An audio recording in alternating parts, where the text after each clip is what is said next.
Well, just across the water from Yemen, Somalia has expelled an Ethiopian diplomat amid rising tensions in the Horn of Africa. The two countries are at odds after Ethiopia signed an agreement with the breakaway region of Somaliland. That deal grants landlocked Ethiopia access to the sea. Well, Egypt has taken Somalia's side and recently sent troops to Mogadishu. Let's talk about all of this with Mariam Wapa, analyst at the FDD. Good to see you, Mariam. Are we entering, do you think, a dangerous new phase in this very complex set of rivalries? Great to be with you today, Laura. We certainly are entering some dangerous waters when it comes to these regional players. I'll remind viewers that this expulsion is not the first diplomatic expulsion we've seen between Somalia and Ethiopia in recent months.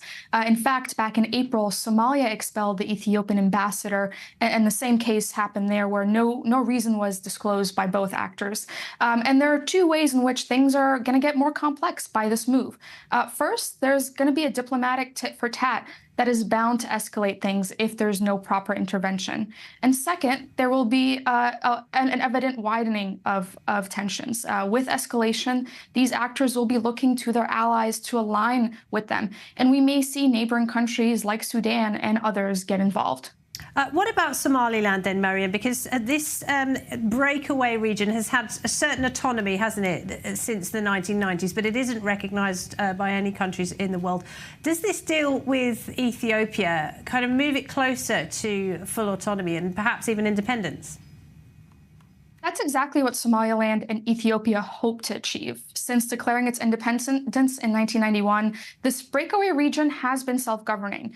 Some experts have claimed that the breakaway region has a solid case for sovereignty. It issues currency, it holds elections, and issues passports.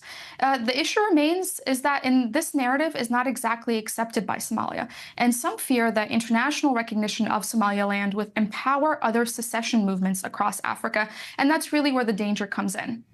How deeply involved is Egypt in all of this then? Because there have been some allegations that Cairo is preparing for a proxy war in this part of the world in order to counter Ethiopia's ambitions, namely the Great Dam that Egypt sees as an existential threat.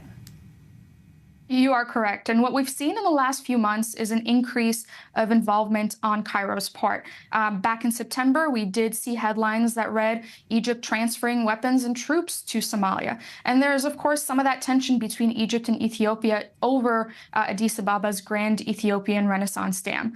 Looking forward, the beginning of 2025 will be a clarifying time for all these tensions as the African Union mission mandate expires on December 31st. What happens after that will be crucial to understanding if these things continue to escalate. Will Egypt continue to send troops to Somalia? And what will those troops exactly be doing with regards to Ethiopia? Those are the questions we're going to be looking to answer. Mariam, thank you very much indeed. Mariam Waba there.